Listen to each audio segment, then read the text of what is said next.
If there is no halal and haram, there is no Islamic lifestyle. For sure, I'm telling you.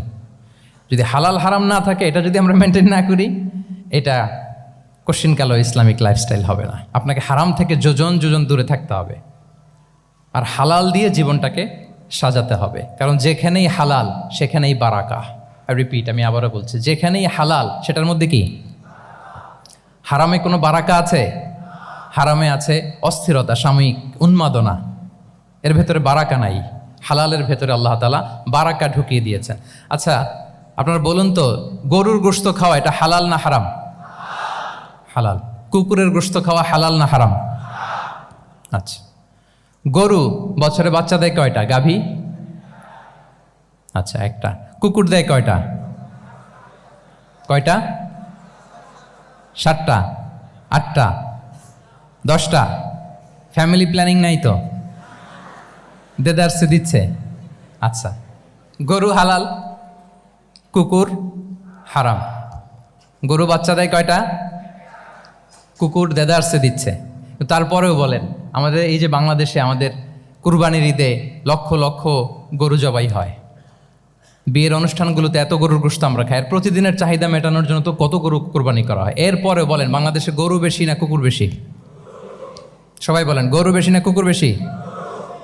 কারণ কি? হালাল। কারণ কি? এই হালালে বরকত ঢুকিয়ে দিয়েছে কে?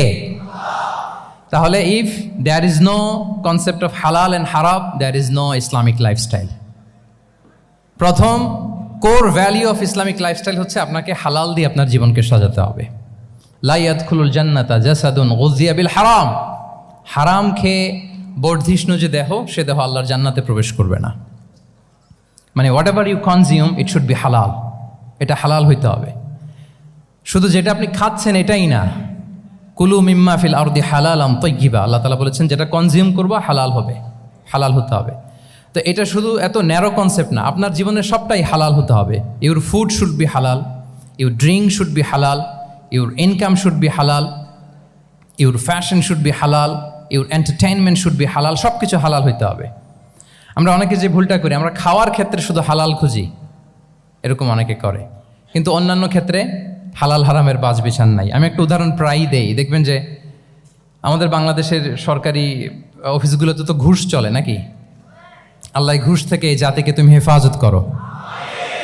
আচ্ছা, দেখবেন যে আমাদের বিভিন্ন সরকারি অফিসগুলোর মুসলিম কর্মকর্তারা, তারা ওয়াইন খায় না। আমি দেখেছি, থাইল্যান্ডে গিয়েছে, চায়না গিয়েছে অফিসের কাজে, ওখানে হালাল রেস্টুরেন্টগুলো খোঁজে, কারণ মুসলিম, তার হালাল খাইতে হবে। তো সে ওয়াইন খায় না, পর্ক খায় না, কারণ ইসলামে এটা হারাম। আবার অনেক হিন্দু কর্মচারী, সে আবার গরুর গোশত খায় না, কারণ কি তার ধর্মে ওইটা হারাম। কিন্তু এই মুসলিম কর্মচারী, হিন্দু কর্মচারী, দুইজনের নির্বিশেষে মাশাআল্লাহ ঘুষ খায়। এরকম হয় না?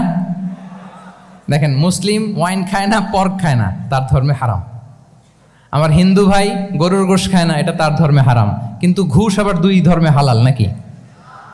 হ্যাঁ, হালাল না। তার মানে ওই যে pick and choose, you got the point, right? Pick and choose করেছে যে আমার ধর্মের এই এই নিয়ম আমি মানব, কারণ এটা আমার জন্য খুব ফ্লেক্সিবল, এটা খুব ভালো লাগে। কিন্তু যেটা কঠিন হয়ে যাচ্ছে, যেটা তার বিরুদ্ধে দাঁড়াচ্ছে, ওইটা সে মানে না। তাহলে পিক অ্যান্ড চুজ করার কোনো সুযোগ, আমরা আমাদের গোটা জীবনকে হালাল দিয়ে সাজাইতে হবে। তাহলে your lifestyle will be Islamic lifestyle. এই কথাটা কি বুঝতে পেরেছেন? তাহলে ইউর ফুড শুড বি হালাল, ইউর ড্রিঙ্ক শুড বি হালাল, ইউর ফ্যাশন শুড বি হালাল, ইউর ইনকাম শুড বি হালাল, ইউর এন্টারটেনমেন্ট শুড বি হালাল, even your relationship should be হালাল। ব্যাপার কি? এটার এত আওয়াজ বেড়ে গেল।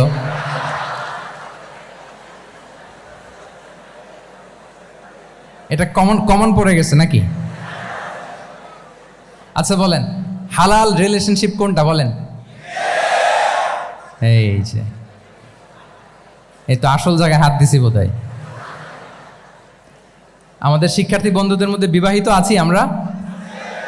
হ্যাঁ, কারা কারা আছি দেখি তো। মাশাআল্লাহ, মাশাআল্লাহ, ঠিক আছে, ঠিক আছে। আমাদের বোনরা উপরে আছেন, মাশাআল্লাহ, অনেকে হাত তুলেছেন, আলহামদুলিল্লাহ। এই তো আমাদের যারা হাত তুলছেন তাদের জন্য একটা তাকবীর দেই আমরা, আল্লাহু আকবার। এই যে আপনারাই বলেছেন, আমার কোনো লিগ্যাল অপিনিয়ন দেওয়ার প্রয়োজন হচ্ছে না, যে হালাল রিলেশনশিপ হচ্ছে বিয়ে।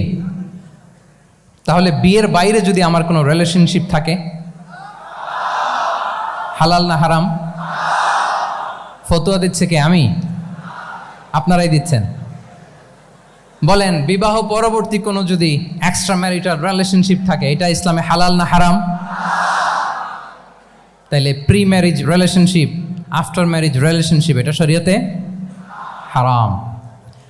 তো এই হারাম যদি আমি এই হারামের সাথে যদি নিজেকে জুড়ে দেই, তাহলে আমার লাইফস্টাইল এটা ইসলামিক লাইফস্টাইল হতে পারে না।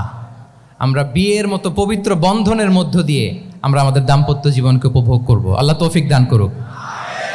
এই যে অনেকে হাত তুলে ফেলছে মার্শাল, তার মানে সেকেন্ড ইয়ারে আছে, ফার্স্ট ইয়ারে আছে, থার্ড ইয়ারে আছে, আলহামদুলিল্লাহ হালাল রিলেশনশিপে তারা গিয়েছে, মাশাআল্লাহ।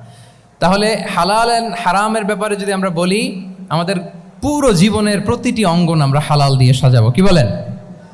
পারা যাবে তো ইনশাআল্লাহ? হারামের সাথে আমাদের কোনো সম্পর্ক আছে? হ্যাঁ, আমরা সবকিছু হালাল দিয়ে সাজাবো তো? হারামকে আমরা না বলে দিব না, নো। আজকের এই জহির রায়হান মিলনায়তনের এই হলরুম থেকে হারামকে আমরা লাল কার্ড দেখাই দিলাম। কি বলেন? হারামকে আমরা নো বলবো, আওয়াজ করে বলুন নো। ওকে, নো টু হারাম। তাহলে দ্য কনসেপ্ট অফ হালাল এন্ড হারাম আশা করি আমাদের কাছে ক্লিয়ার। আমরা হালাল দিয়ে নিজেদের জীবনকে সাজাবো, হারামের সাথে আমাদের কোনো সম্পর্ক নাই।